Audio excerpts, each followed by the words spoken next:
नमस्ते दोस्तों, हमारे चैनल में आपका स्वागत है। Medicine master pharmacy. आज ये जो हमारे पास सिरप है, आज हम इस सिरप के बारे में बताएंगे आपको। इसके ब्रांड नेम बताएंगे, इसके सॉल्ट बताएंगे, इसके फार्मूला बताएंगे और इसकी डोज बताएंगे। इसकी फुल जानकारी हम आपको देंगे। तो इसी तरीके की दवाई की मेन जानकारी हिंदी में पाने के लिए हमारे चैनल को लाइक और सब्सक्राइब ज़रूर कीजिए।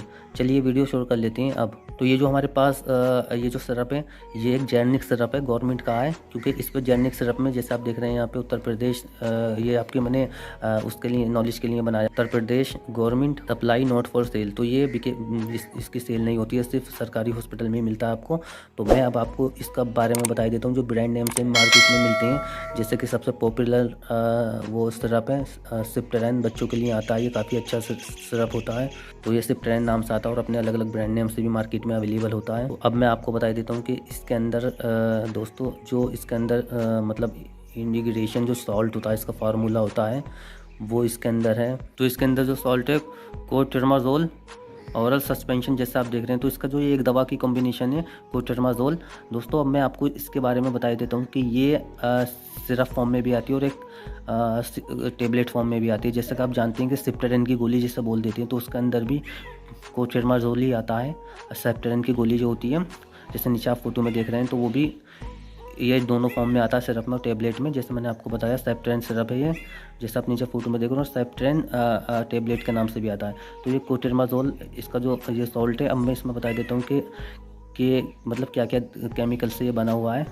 50 ml में कितना कितना इसमें अलग अलग वो दवाई डाली गई है। तो इसमें ट्राइमेट्रोप्रेम 40 mg, सल्फेट मेटा ऑक्सीजोल है इसके अंदर 200 mg। तो ये इंटीग्रेशन इसमें डाला गया सॉल्ट। तो अब इसके हम आगे बढ़ लेते हैं इसके यूजेस की तरफ। और ये कॉन्ट्राट्रामाजोल, ये एक एंटीबायोटिक क्लास की मेडिसिन है।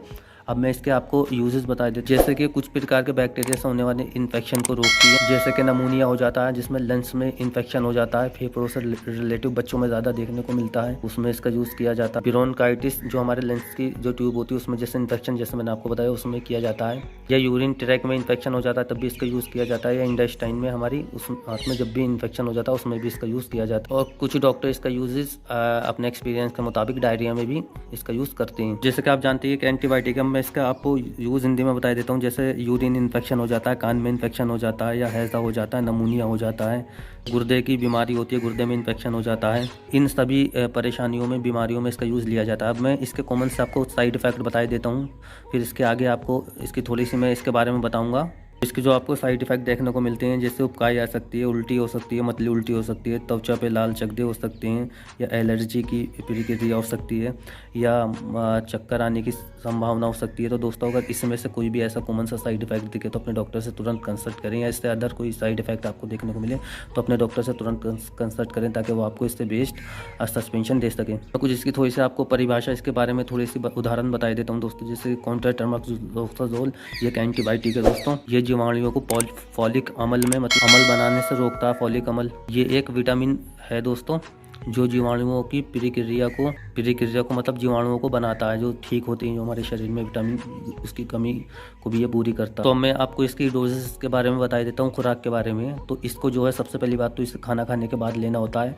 और इसकी जो टाइमिंग होती है, इसे हम 2 टाइम ले सकते हैं। ज़्यादा समस्या होने पर दो टाइम लेंगे, और अगर कम समस्या तो इसे 1 टाइम डॉक्टर प्रिस्क्रिप्शन करता है। तो अब इसे खाना खाने के बाद लेना होता है। और इसकी जो डोजेज होती है वो बच्चों के लिए बॉडी वेट के हिसाब से डॉक्टर कैलकुलेशन करके देता है, आपका फार्मासिस्ट आपको बता देगा।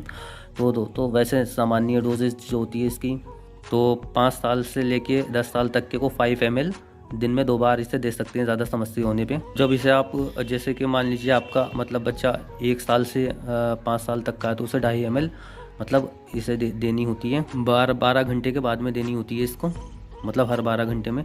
जैसे मैंने आपको बताया कि अगर ज़्यादा समस्या है तो इसे 2 टाइम डॉक्टर प्रिस्क्रिप्शन कर देता है, अदरवाइज इसे 1 टाइम लेना होता है।